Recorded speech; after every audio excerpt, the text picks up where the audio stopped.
오늘 저희들이 함께 은혜 받을 말씀은 사무엘하 구약성경 사무엘하 7장 25절부터 29절 말씀까지 제가 봉독해 드리겠습니다. 이 시간 제가 봉독해 드리는 이 말씀은 하나님의 말씀입니다. 아멘. 25절입니다. 여호와 하나님이여, 이제 주의 종과 종의 집에 대하여 말씀하시는 것을 영원히 세우셨사오며 말씀하신 대로 행하사 사람이 영원히 주의 이름을 크게 높여 이르기를 만군의 여호와는 이스라엘의 하나님이라 하게 하옵시며 주의 종 다윗의 집이 주 앞에 견고하게 하옵소서. 만군의 여호와 이스라엘의 하나님이여, 주의 종의 귀를 여시고 이르시기를 내가 너를 위하여 집을 세우리라 하셨으므로 주의 종이 이 기도로 주께 간구할 마음이 생겼나이다. 주 여호와여, 오직 주는 하나님이시며 주의 말씀들이 참되시니이다. 주께서 이 좋은 것을 주의 종에게 말씀하셨사오니 이제 청하건대 종의 집에 복을 주사 주 앞에 영원히 있게 하옵소서. 주 여호와께서 말씀하셨사오니 주의 종의 집이 영원히 복을 받게 하옵소서 하니라. 아멘.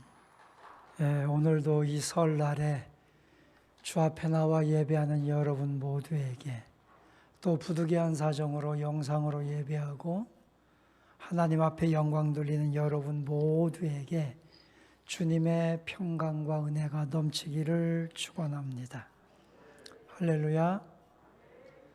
오늘 우리 생명수샘교회에 방문해 주신 우리 가족 여러분들 진심으로 축복하고 1년 내내 여러분의 가정에 건강이 있고 하나님의 축복이 있고 1년 내내 여러분들에게 기쁨이 있고 1년 내내 여러분의 자손이 잘 되고 복 받기를 축원합니다.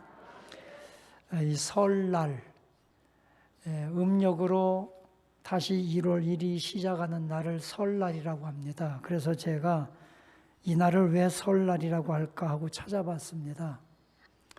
이 설날은 저 고구려 때부터 시작이 됐고 신라 시대 때 이 설날 명절이 가장 크게 흥행이 되기 시작했더라고요. 이 설날이라고 하는 설이라고 하는 그 단어가 낯설다, 익숙하지 않다 그런 뜻입니다.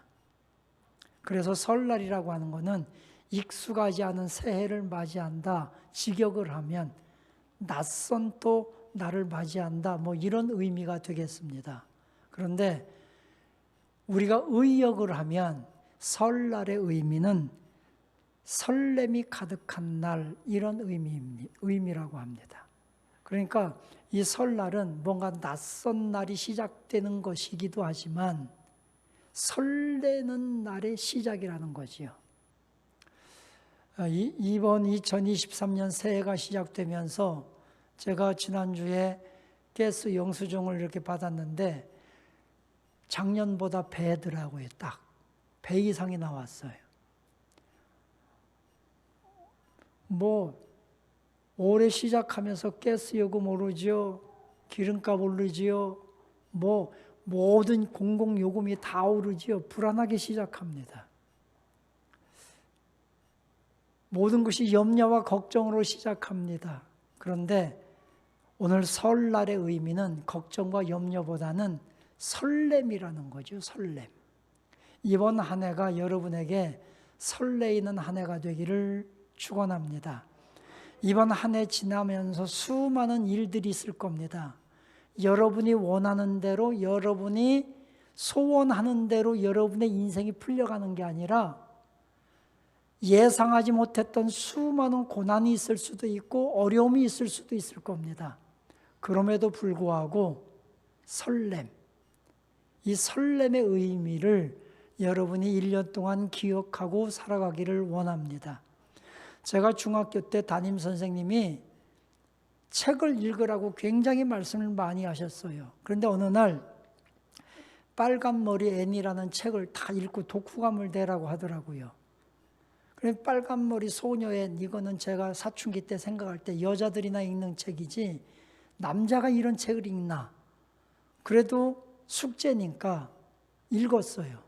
읽어서 독후감도 써서 냈어요. 근데 그 내용이 뭔지는 하나도 몰라요. 기억도 안 나고 그 소설을 쓴 작가가 그 소설을 통해서 무엇을 말하려고 했는지 전혀 이해를 못했습니다.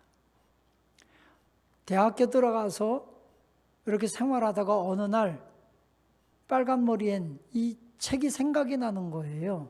중학교 때 분명히 읽긴 읽었는데 전혀 무슨 내용인지도 뭘 의미하는지도 몰랐던 것 같아서 도서관에서 그걸 빌렸습니다. 그리고 읽었습니다. 이 작가가 도대체 뭘 얘기하고 싶은 거였을까?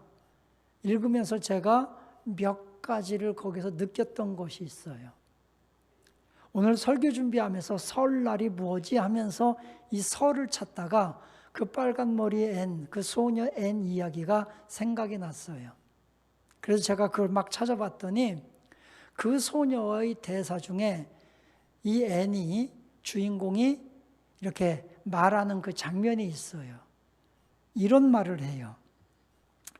앤이 엘리자가 말했는데 세상은 생각대로 되지 않는데요.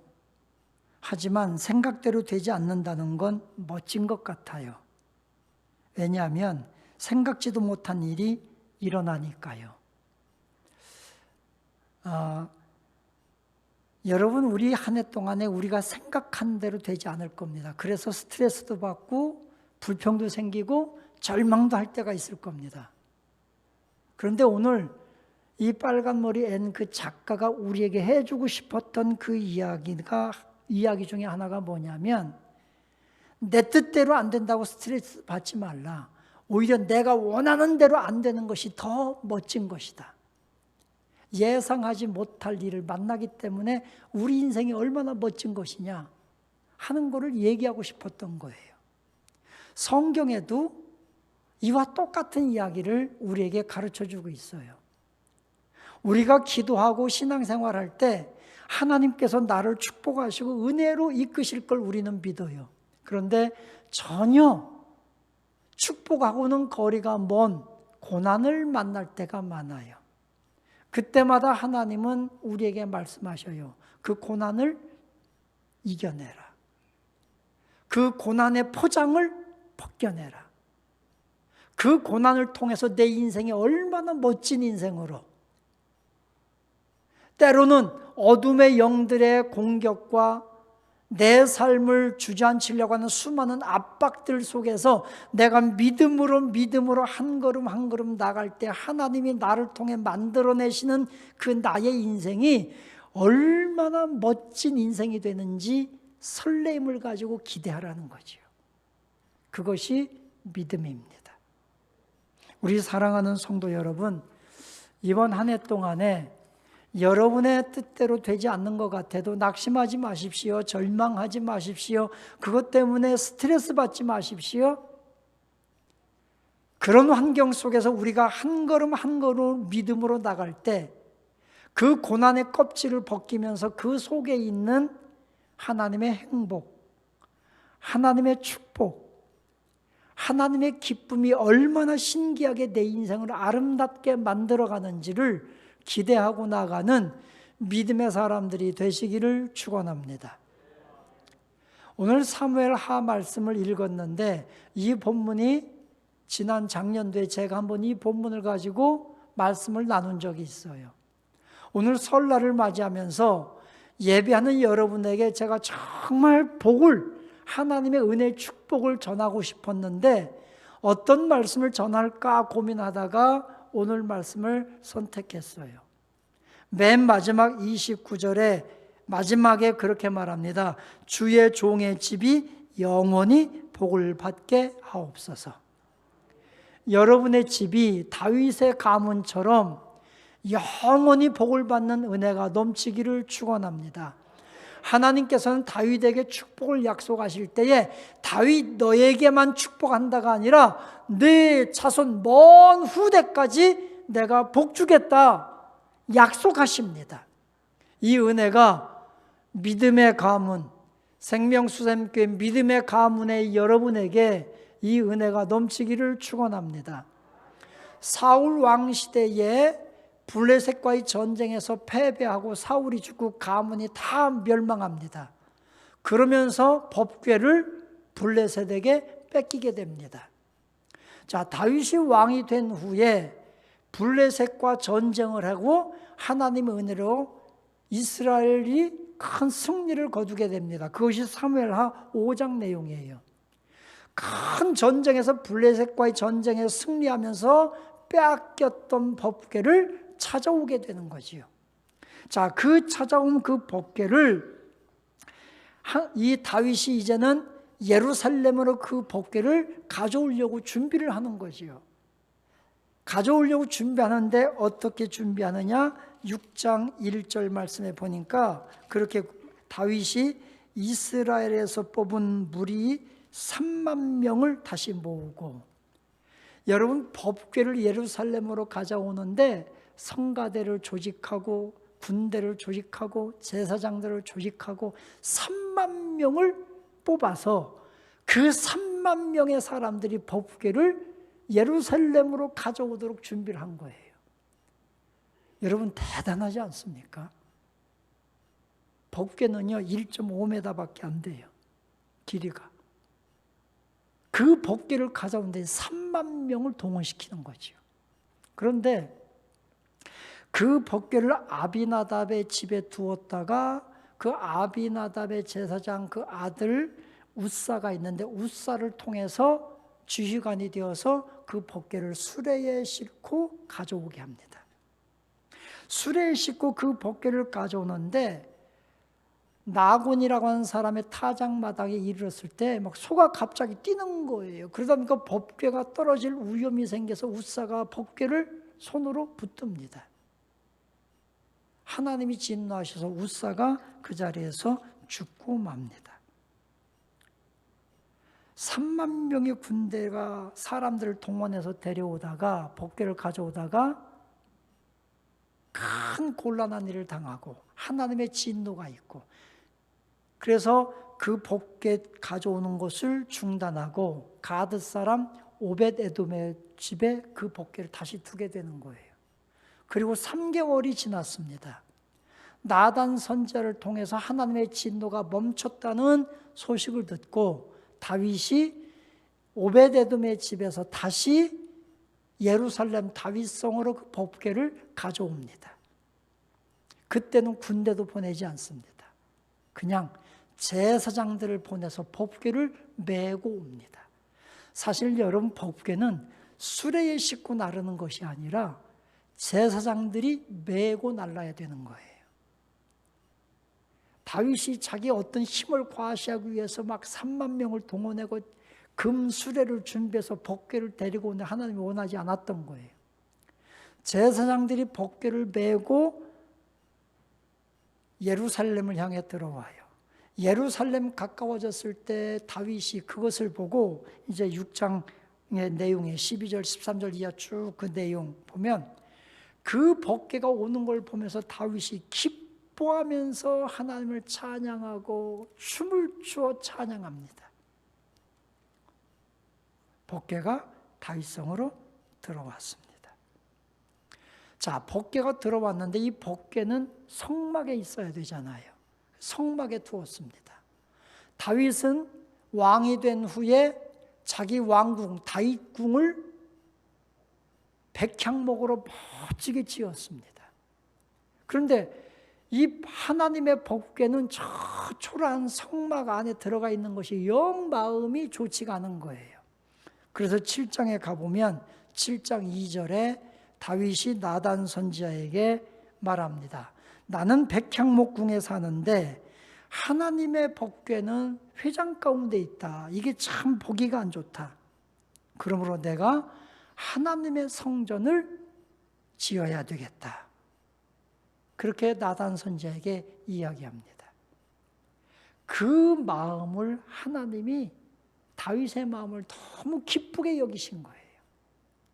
나를 위하여 네가 성전을 짓는다고 하니 내 마음이 매우 매우 기쁘다. 그래가지고 나단 선지자를 보내서 5절부터 쭉 17절 말씀까지 보면 네 다윗의 마음을 나를 얼마나 사모하는지 나를 사랑하는지 네 마음을 알았으니 내가 너희를 다윗을 이렇게 축복하겠다 하면서 축복을 쫙 약속하는 거예요. 오늘 여기 성경 본문을 통해 보면서 나단 선지자를 통해서 하나님이 자기를 또 자기 가문을 축복하신다는 얘기를 들은 다윗이 18절부터 마지막 29절까지 기도하는 장면이 나와요. 하나님은 왜 다윗을 축복하셨을까? 다윗은 어떻게 이런 하나님의 놀라운 복을 받았을까? 오늘 본문을 통해서 함께 은혜 나누려고 합니다. 첫째, 다윗이 어떻게 이렇게 복을 받았느냐? 첫째는요, 다윗은 하나님을 예배하는 일에 전력했습니다. 하나님은 하나님을 예배하는 자를 축복하십니다. 여기 성경 말씀 그 앞에 가보면 6장 14절에 보면 다윗이 여호와 앞에서 힘을 다하여 춤을 추는데 그때 다윗이 배에 에봇을 입었더라. 여기 보니까 다윗이 그 복궤가 예루살렘으로 들어올 때에 힘을 다하여 춤을 췄어요. 화려한 왕복을 입지도 않았어요. 배에 에봇을 입었어요. 정말 겸손한 가운데 나는 왕이다 이게 아니라 정말 겸손한 가운데 하나의 예배자로서 하나님의 힘을 다하여 하나님을 찬양하고 예배했습니다. 하나님이 그것을 기뻐하신 거예요. 우리가 시편에 보면 다윗의 전체 내용이 뭐냐면 예배에 대한 내용이에요. 시편 50편의 14절 23절에 보면 감사로 예배를 드리는 자가, 그죠? 감사로 하나님 앞에 제사를 드리는 자가 그를 영화롭게 하나니, 하나님을 영화롭게 하는 것이 감사의 제사라는 거죠. 나의 구원을 그에게 보이리라. 예배하는 자에게 하나님의 구원을 보이시는 거예요. 다윗이 복받은 것은 진짜 하나님을 예배했다는 거예요. 다윗도 허물이 많은 사람입니다. 실수가 많은 사람입니다. 다윗도 상처가 많은 사람입니다. 그러나 그가 복받은 한 가지 이유는 하나님을 하나님 되게 예배한 거예요. 하나님께서 아브라함을 선택해서, 아브라함을 왜 선택했습니까? 복 주시려고 선택했지요. 하나님께서 아브라함을 언제 복 주신다고 했습니까? 예배할 때. 그래서 내가 너를 복 주고 복 주어서 네가 하나님을 예배하면 예배하는 자가 어떤 복을 받는지 온 열방, 온 세계 속에 내가 보여줄 것이다. 그 약속을 하셨는데 그 약속을 지킨 왕이 유일하게 다윗이에요. 다윗 때에 진짜 복을 받아서 가장 그 시대의 강국이 돼서 바벨론 제국, 아수르 제국, 애굽, 세계를 정복했던 나라들 아닙니까? 이 나라들이 다윗 때 유일하게 이스라엘에 조공을 바쳤습니다. 그 정도로 그 나라가 강성했습니다. 하나님을 예배하는 나라를, 하나님을 예배하는 자를 이렇게 복준다 하는 걸 하나님이 보여주었어요. 여러분, 이 나라 이 민족이요, 진짜 예배가 회복되면 복받습니다. 1960년대 후반부터 70년대 우리나라가 엄청난 복을 받았어요. 한강의 기적을 이루었어요. 그때가 우리나라가 가장 예배가 회복된 때였어요. 1973년도 여의도 광장에서 빌리그램 목사님 오셔서 전도 집회할 때 시간마다 10만 명 이상씩 모였어요. 회개운동이 일어났고 예배운동이 일어났고 우리나라가 복받았어요. 여러분, 지금 우리는요, 예배에, 진짜 예배에 집중해야 됩니다.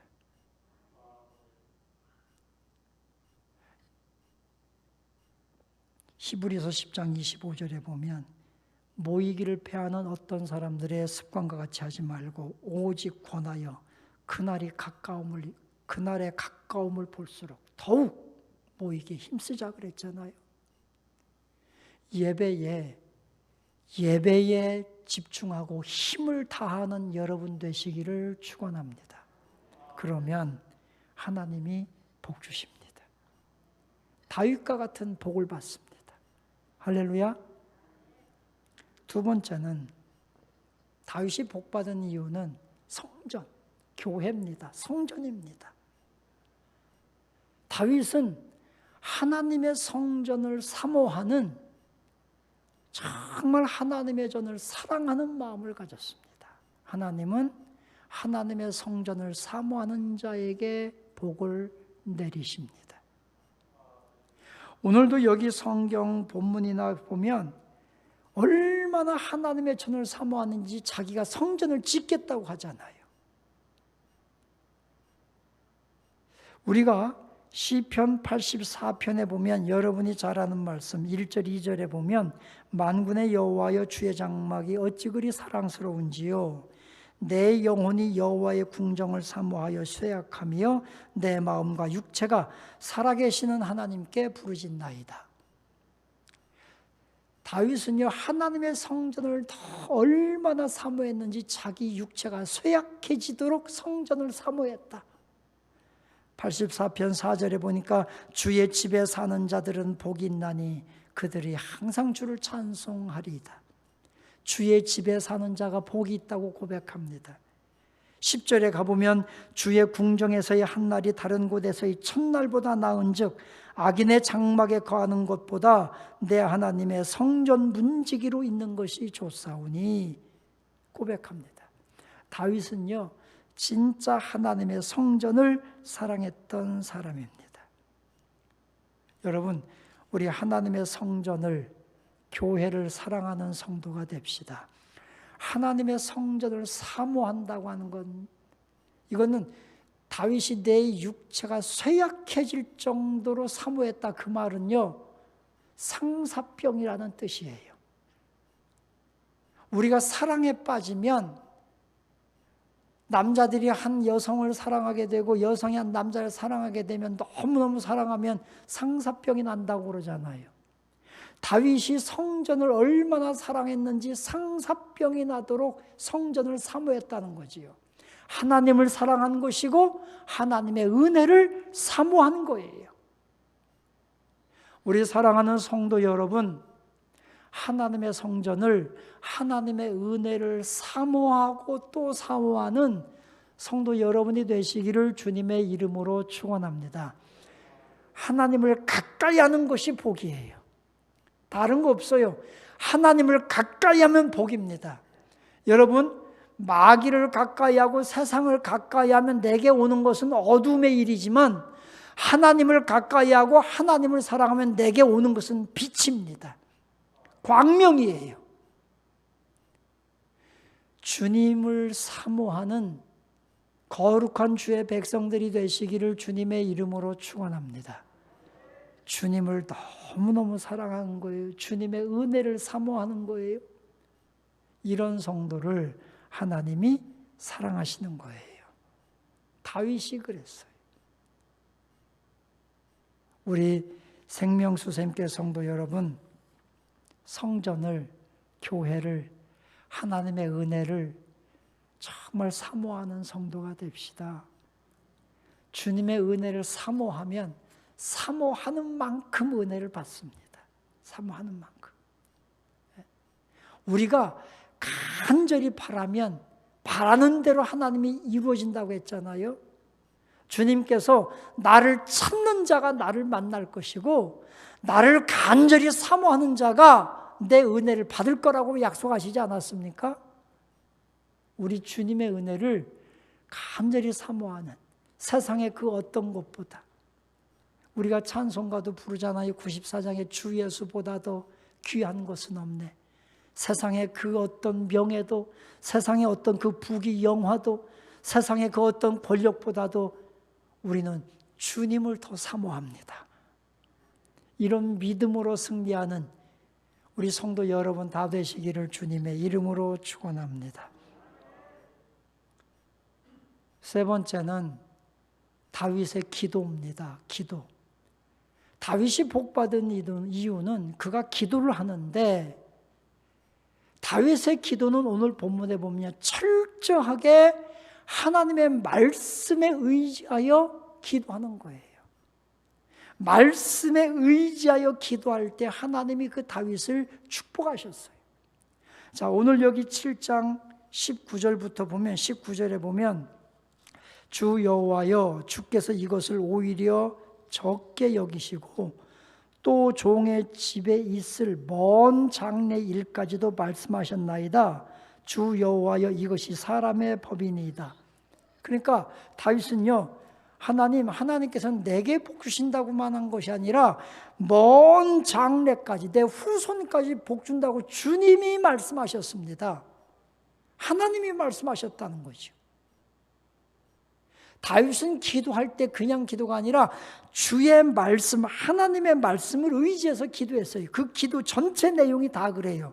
25절에 보면 여호와 하나님이여, 이제 주의 종과 종의 집에 대하여 말씀하시는 것을 영원히 세우셨으며 말씀하신 대로 행하사, 하나님이 말씀하셨으니 하나님이 말씀하신 대로 응답해 주세요. 그렇게 기도해요. 28절에 보면 주 여호와여, 오직 주는 하나님이시며 주의 말씀들이 참되시니이다. 주께서 이 좋은 것을 주의 종에게 말씀하셨사오니. 다 그러니까 하나님이 말씀하셨습니다. 29절에도 보면 이제 청하건대 종의 집에 복을 주사 주 앞에 영원히 있게 하옵소서. 주 여호와께서 말씀하셨사오니 주의 종의 집이 영원히 복을 받게 하옵소서. 하나님이 말씀하셨다는 거잖아요. 하나님이 말씀하셨으니 복 주세요. 그러면서 뭐라고 말하느냐? 우리가 27절에 보면 만군의 여호와 이스라엘 하나님이여, 주의 종의 길을 여시고 이르시기를 내가 너를 위하여 집을 세우시리라. 하나님이 그렇게 말씀하셨으니까 주의 종이 이 기도로 주께 간구할 마음이 생겼습니다. 이 내용은 그거예요. 다윗은 하나님, 나는 내 시대에 복을 받고 내 후손까지 복 받을 만한 자격이 없는 사람입니다. 나는 정말 부족한 사람입니다. 그런데 하나님이 복 주신다고 약속을 하시니까, 하나님이 자꾸 말씀하시니까 이제는 부족한 나도 하나님께 이 복을 달라고 기도할 믿음이 생겼습니다. 기도할 용기가 생겼습니다. 그러니 하나님 그대로 응답해 주옵소서, 이렇게 고백하고 있는 거예요. 하나님은 우리의 외모를 보고 복을 주시는 게 아닙니다. 우리의 믿음을 보고 복을 주십니다. 다시 말씀드립니다. 하나님께서 아브라함을 왜 부르셨습니까? 복 주시려고. 아브라함아, 너 본토 친척 아비 집을 떠나서 내가 네게 지시할 땅으로 가라. 너는 복이 될 것이다. 너는 너 그 자체가 복이야. 복이 될 거야 라고 말씀하셨어요. 아브라함도 허물이 많고 약점이 많은 사람인데 믿음으로 복받은 거예요. 다윗도 마찬가지예요. 허물도 많고 실수도 많은 사람이지만 하나님의 말씀을 그냥 붙들었어요. 이게 믿음이에요. 붙들고 기도했더니 하나님이 복을 주시는 거예요. 여러분, 나는 부족해요. 나는 연약해요.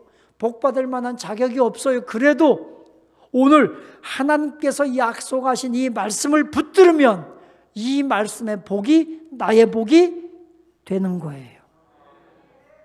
이 복이 다윗의 복이 아니라, 아브라함의 복이 아니라 나의 복, 여러분의 복으로 만드시는 성도 여러분이 되시기를 주님의 이름으로 축원합니다. 나는 기도할 자격도 없습니다. 복받을 자격이 없습니다. 그러나 주님이 말씀하시니까 내가 기도할 마음이 생겼습니다. 이거잖아요. 우리는요, 다 부족합니다. 낡은 옷처럼 금방 헤어져 없어질 것 같은 존재가 우리들입니다. 우리는 본질상 진노 아래에 있는 연약한 자들입니다. 그럼에도 불구하고 예수 그리스도 그분께서 십자가상에서 나의 모든 허물과 죄를 덮어주셨고, 예수 그리스도 그분께서 나의 모든 저주를 십자가로 담당해 주셨고, 예수 그리스도 그분이 나를 하나님의 유업을 이을 자로, 양자로 선택해 주셨어요. 그리고 그 예수님이 지금 하늘나라의 주님의 우편 보좌에서 나를 위해서 대신 기도해 주고 계신 거예요. 여러분, 여러분을 위해서 기도해 줄 사람이 아무도 없어도 하늘에서, 하늘 보좌에서 예수님이 여러분을 위해서 대신 기도해 주고 계세요. 그러므로 내가 복받을 자격이 생긴 거예요. 오늘 믿음으로 하나님의 말씀을 의지해서 믿음으로 기도하고 승리하는 복받는 성도 여러분 되시기를 축원합니다. 2023년 내가 생각하지도 못할 수많은 일들을 만날 겁니다. 그것 때문에 좌절하지 말고 넘어지지 말고 뒤로 물러나 침륜에 빠질 자가 아니라 힘들어도 믿음으로 한 걸음, 쓰러지고 넘어지더라도 또 믿음으로 한 걸음 나가다 보면 하나님께서 내게 행하시는, 내 인생에 행하시는 놀라운 기적들을 보게 될 것입니다. 우리는 상처받은 치유자라고 하잖아요. 우리가 인생 살면서 상처 없는 사람 하나도 없어요. 상처받았다고 좌절하지 마십시오. 상처받았다고 뒤로 물러나지 마십시오. 수없이 상처가 내게 있어도 앞으로 나가고 또 기도하며 말씀을 붙들고 나가다 보면 우리 삶이 하나님이 예비하신 아름다운 놀라운 축복들로 채워지고 만들어지게 될 줄로 믿습니다. 사도 바울은 갈라디아 6장에서 그렇게 고백합니다. 더 이상 나를 핍박하지 말라. 더 이상 나를 비난하지 말라. 나의 사도권을 가지고 더 이상 너희들 나에 대하여 다른 사람들에게 모함하지 말라. 누가 뭐라고 해도 내 몸에는 그리스도의 흔적을 내가 가지고 있다. 상처란 말입니다. 사도 바울은 수많은 상처를 받았어요. 엄청난 상처를 받았지만 그것 때문에 쓰러지고 넘어진 자가 아니라 오히려 그 상처가 영광이 되었습니다. 흔적, 그리스도의 흔적을 내가 가졌다. 이 흔적이란 말이 스티그마라는 말인데 상처라는 뜻이 있어요. 반면에 스티그마라고 하는 그 말의 뜻은 영광된 순교자라는 뜻도 있어요. 수없이 고난과 상처가 있지만 이것이 나에게는 영광이다라고 고백하는 거예요. 여러분의 인생을 어둠의 영들이 수없이 공격할 수 있습니다. 사람들을 통해서 내가 수없이 상처를 받을 수도 있습니다. 그럼에도 믿음을 향해서 다윗처럼 나가십시오. 기도하고 또 나가면 상처가 영광이 되고 고난이 축복이 되고 수치가 존귀함이 되는 은혜가 있을 줄로 믿습니다. 오늘 2023년 또 내 인생을 새롭게 멋지게 만들어 가실 하나님, 그 하나님을 신뢰하고 믿으면서 설레는 마음으로 주님을 예배하고 출발하는 성도 여러분이 다 되시기를 주님의 이름으로 축원합니다. 할렐루야. 아멘. 제가 기도하겠습니다. 살아계신 하나님 감사합니다. 음력 1월 1일 설날 우리는 또다시 새해를 시작합니다. 오늘 예배한 우리 모든 성도들, 우리 생명수님께 속한 모든 성도들 수많은 상처와 아픔들이 있겠지만, 예상치 못한 일들도 만나겠지만, 오히려 내 인생을 더 멋지게, 더 아름답게, 더 축복되게 만들어 가실 하나님을 기대하며 믿음의 길을 끝까지 달려가는 모든 지체들 되도록 축복하여 주옵소서. 하나님, 이 땅의 죄를 용서하시고 지도자들의 교만과 무지를 용서해 주시고 대한민국 이 땅이 복받는 민족 되게 하여 주옵소서. 우리가 사는 이 도시 이 땅이 가뭄에서 회복되어 하나님의 은혜의 단비로 용서와 회복의 단비를 내려주셔서 이 땅이 축복의 땅이 되게 하여 주옵소서. 성도들 가정을 축복하셔서 먼 미래까지 축복을 약속하신 하나님, 우리 믿음의 가문들이 먼 후손까지 믿음으로 복받는 명문 믿음의 가정들이 되도록 축복하여 주옵소서. 이제는 우리의 모든 저주와 죄를 십자가로 담당하시고 우리를 새롭게 하시는 우리 구주 예수 그리스도의 은혜와 우리를 처음부터 끝까지 책임지시며 축복하시는 하나님 아버지의 그 위대하신 사랑하심과 오늘도 우리와 동행하시며 세상을 이기도록 능력 주시는 성령님의 감화 감동 충만하신 은총이 오늘 함께 예배하며 하나님의 약속을 붙들고 새롭게 시작하는 전진하는 우리 모든 성도들 위에, 가정 위에, 생업 위에, 우리 모든 자녀손들 위에, 이 나라 이 민족 특별히 가뭄으로 고통받는 이 땅 위에 이제부터 영원토록 주의 은총이 함께 계실지어다. 아멘.